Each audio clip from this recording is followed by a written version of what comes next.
13h30, c'est l'heure de vous informer sur TPT+. Mesdames, Messieurs, bienvenue. Les détails.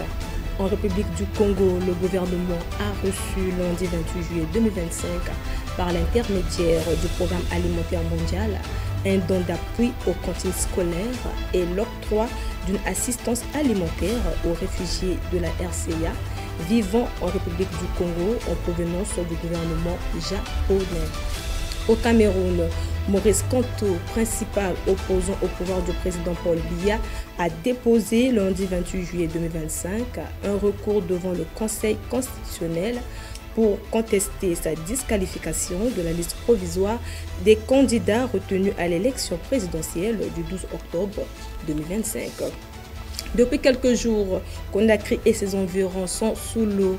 Des pluies diluviennes arrosent sans cesse la ville, provoquant des inondations. Au moins 15 personnes ont perdu la vie depuis début juin dans les inondations de la capitale guinéenne, selon le directeur général de l'Agence nationale de gestion des urgences et catastrophes humanitaires. Au Sénégal, la justice ouvre officiellement une enquête sur les violences politiques qui ont secoué le pays entre 2021 et 2024.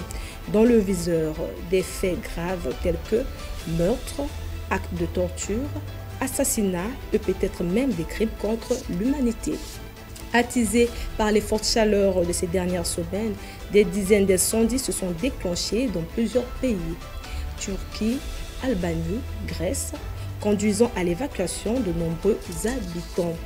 Le président américain Donald Trump a déclaré lundi que la bande de Gaza connaissait une véritable famine et a exhorté Israël à fournir de la nourriture à la population, révisant sa position sur la situation humanitaire dans l'enclave.